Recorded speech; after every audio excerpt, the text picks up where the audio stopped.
ஓம் சக்திங்க. இந்த புவி தின கொண்டாட்டம், அதாவது புவி தினத்துக்காக உலகம் பூராவும் இருக்கிற செவ்வாடை தொண்டர்கள் அம்மாவுடைய புகழ உலகெங்கும் பரவ செய்யணும்ன்ற நோக்கத்துக்காக இந்த ஒரு நாளில் நம்ம எல்லாருமே கூடியிருக்கோம். அம்மாவுடைய புகழ் உலகெங்கும் பரவ செய்யணும். நம்ம அதாவது எல்லா நாளுமே சமுதாய தொண்டு நம்ம செஞ்சுட்டே தான் இருக்கோம். அம்மா சொல்லியிருக்காங்க, தொண்டு அம்மாவுடைய, அதாவது வழிபாடு ஒரு பக்கம்னா தொண்டு இன்னொரு பக்கம். தொண்டு இல்லாம வழிபாடு கிடையாது, வழிபாடு சிறக்காது. ஒவ்வொரு வழிபாடு முடிஞ்ச பிறகும் சமுதாய தொண்டு செஞ்சே ஆகணும்னு அம்மா சொல்லியிருக்காங்க. சமுதாய தொண்டு, அதாவது இந்த உலகத்துக்கான தொண்டு, இந்த பூமிக்கான தொண்டு இப்போ நம்ம எல்லாரும் இங்க செய்ய வந்திருக்கோம். அதே மாதிரி ஆஸ்திரேலியா, மலேசியா இருக்கிற எல்லா தொண்டர்களும் நம்ம அம்மாவுடைய புகழ் உலகெங்கும் பரவ செய்யும். அம்மா அவதார தெய்வம். இந்த உலகத்துல அம்மா பரம்பொருள் ஆதிபராசக்தி. எத்தனை பேருக்கு தெரியும்? எத்தனை பேருக்கு அம்மா அவதாரமா இறங்கி வந்திருக்காங்கன்றது தெரியும்? அதுக்கான நம்ம என்ன முயற்சி பண்றோம்? 48 மணி நேரம் குரு போற்றி படிச்சோம். ஒரு வேர்ல்டு ரெக்கார்டுக்காக நம்ம படிச்சோம். எதுக்காக இதை நம்ம செஞ்சோம்? ஒண்ணு, உலகத்தில் சமாதானம் ஏற்பட வேண்டும், உலகத்தில் அமைதி ஏற்பட வேண்டும், உலகத்தில் நிம்மதி ஏற்படும், ஒவ்வொருவர் மனதிலும் அமைதியும் நிம்மதியும் வர வேண்டும் என்பதற்காக 48 மணி நேரம் தொடர்ந்து குரு போற்றி படித்தோம். அதுக்கப்புறம் அதோட தொடர்ச்சியாக இந்த புவிதினம் கொண்டாட்டத்துல இந்த உலகத்தை நம்ம செம்மைப்படுத்தணும், தூய்மைப்படுத்தணும், நெறிப்படுத்தணும் அப்படின்றதுக்காக நம்ம இதுல இறங்கி இருக்கோம். அம்மாவுடைய புகழ் இதன் மூலம் ஏன் நம்ம எப்படி பரவும் அப்படின்றதுன்னா, ஜூம் மூலமா 24 மணி நேரம் தொடர் லைவா நம்ம கொண்டு போறோம் இதுல. அப்போ ஏதாவது நம்ம வெறும் வழிபாடு மட்டும் செய்யறது இல்ல. நம்மளோட மேல்மருவத்தூர் ஆதிபராசக்தி ஆன்மீக இயக்கம் என்பது வெறும் வழிபாடு மட்டுமே கொண்டதல்ல, வேள்வி மட்டுமே செய்வதல்ல. வேள்வி, பூஜை, வழிபாடு, தொண்டு, தர்மம், தியானம் எல்லாமே உள்ளடக்கியது நம்மளுடைய ஆன்மீக நெறி, அம்மாவுடைய நெறி. அம்மா நம்மளுக்கு நிறைய செஞ்சிருக்காங்க.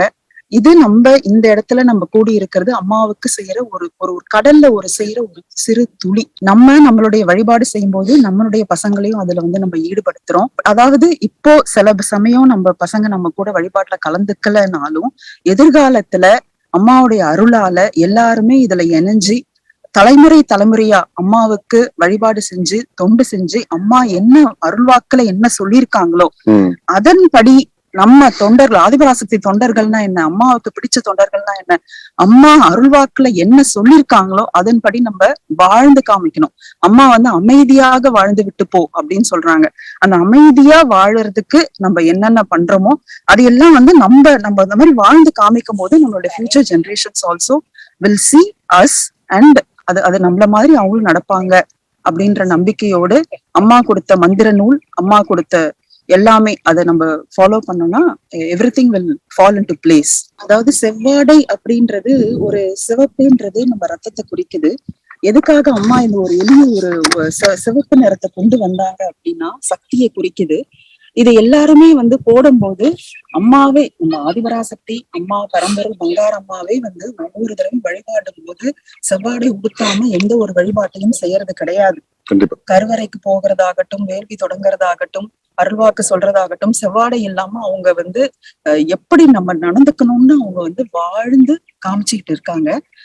இப்ப நம்ம எதுக்காக இந்த கோயில், அதாவது நீங்க சொல்ற மாதிரி நிறைய உலகத்துல எவ்வளவு கோயில் இருக்கு, எதுக்கு இது ஒரு கோயில் தேவையா? அம்மா கோயில் தேவை, ஆதிபராசக்தி கோயில் தேவையா? கண்டிப்பாக தேவை. ஏன்னா அம்மாவுடைய வழிபாட்டு முறை அது யாருக்கு அம்மாவுடைய தொண்டர்களாகிய நமக்கு அம்மாவுடைய அருள்வாக்கு படி, அம்மாவுடைய வழிபாட்டு முறைகளை படி செஞ்சு அதன்படி நடக்கிற அந்த கோயில்னால நமக்கு தெரியாமலேயே, அனைவருக்கும் தெரியாமலேயே அந்த ஒரு அதிர்வலைகள் பரவி உலகத்துல அது கண்டிப்பாக நன்மை கிடைக்கும். இன்னொன்று, பெண்களுக்கு மிகவும் முக்கியத்துவம் தரக்கூடிய கோயில் அது.